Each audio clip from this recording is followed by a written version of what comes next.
ప్రజల కోసం చేసేటోళ్ళు ఎవ్వరు లేరు. అందరు పుట్టలు కొట్టినట్టే కదా. పోరా బాడకావు నువ్వేందని అంటుకొని బొంద మీద వేసుకొని పోతామా? ఏడ కబ్జాలు చేయాలి దేనికి ఫ్రీ బస్ పాడగాను అంత తొందర ఏమొచ్చింది? మరి ముక్కు కోసం మున్పటోడే నయం. తిప్పి తిప్పి కొడితే మళ్ళీ 5 సంవత్సరాలు అయ్యాయి. వాళ్ళంతా వాళ్ళకి చెప్పు దెబ్బలు కొట్టుకుంటున్నారు. అవే పైసలు ఇయ్యొచ్చు కదా. ఇయ్యనీకి వస్తలేదు. అట్లా అట్లా మనసు వస్తలేదు. అన్నకి బాధ అవుతున్నట్టుంది.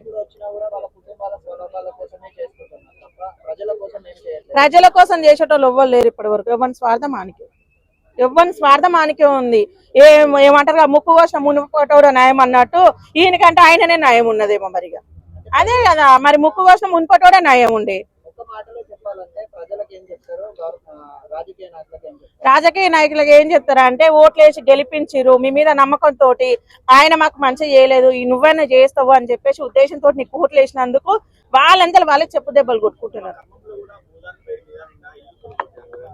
అవును అవును.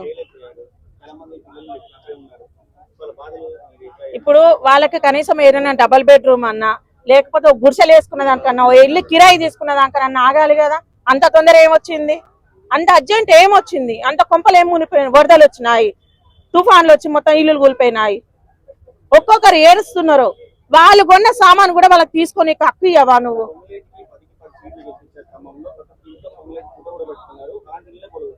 కరెక్టే. మరి సాయం చేసిన ఇంకా మింగపోతానా అంటే చాలా దోషం అన్నట్టు సాయం చేసిండు కాబట్టి ఇప్పుడు వాళ్ళు సాయం చేసిరు అని ఫోటో పెట్టుకురు. అందుకే నువ్వు ఇట్లా చేసినావు. ఏం చేసుకుంటావు ఆ పైసలతోటి? నెత్తి మీద వేసుకొని బొంద మీద వేసుకొని పోతామా? ఉన్నన్ని రోజులు 10 ఇంకా పిచ్చోళ్ళు ఏంటంటే పార్టీ కార్యకర్తలు ఉంటారు చూసిరా, మా నాయకుడిని అదన్నో ఇదన్నో పీకుతా నరుకుతా అంటారు.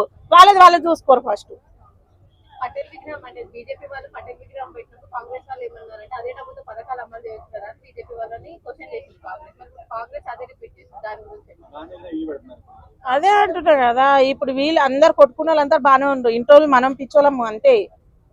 వీళ్ళు రాజులాగా గెలిచింది అభివృద్ధి ఏమని కాదు. ఎవరి విగ్రహం పెట్టాలి, ఏడ క్రికెట్ గ్రౌండ్ పెట్టాలి, ఏడ కబ్జాలు చేయాలి, ఎవరి ఇల్లు కూల్చాలి, దీనికి ఓట్లేసి గెలిపించింది.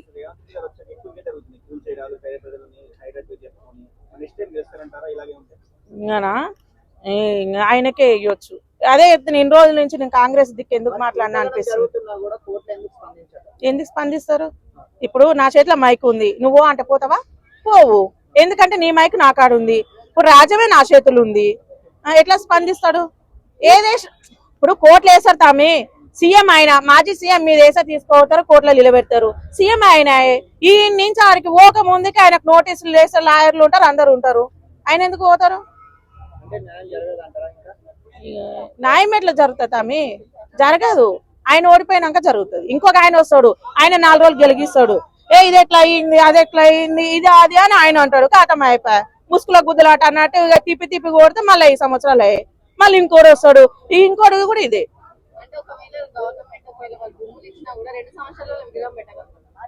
ఆయన పెడతాడమ్మా. 2 సంవత్సరాలు ఎందుకు, సంవత్సరంలోనే పెడతాడు. అన్న హామీలు మొత్తం నెరవేర్చింది కదా.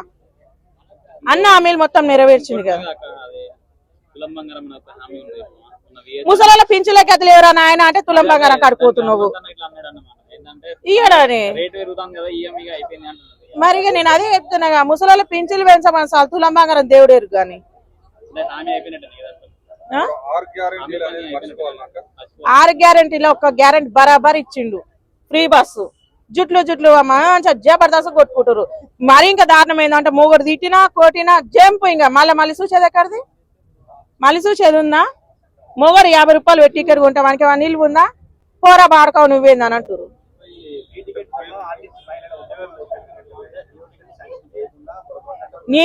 నేను ఒకటే చెప్తున్నా, ఫ్రీ బస్ కంటే తీసేసి ఇంకేమైనా మహిళలకు అభివృద్ధి చెయ్యి. ఒప్పుకుంటాను. దేనికి ఫ్రీ బస్ పాడగాను? నష్టపోతురు కదా.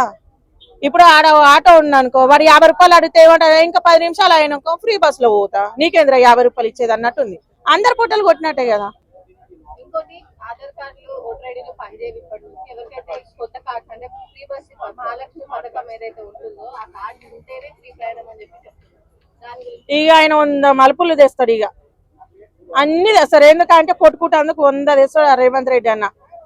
ఈ కొత్త పెళ్లిళ్ళు అయిన వాళ్ళ పిల్లల హీరో వాళ్ళ పిల్లల పెళ్లిళ్ళు అయ్యేటట్టుంది కొత్త అది రేషన్ కార్డులు ఇవ్వమని చాలు ఆయన కట్టు చల్ల ఉండదు గదొకటి ఇవ్వమని వాళ్ళ పిల్లలు కూడా పెళ్లిలోకి వచ్చారు ఇప్పుడు మరి 10 ఏళ్ళు అవుతుంది అవన్నీ ఎందుకు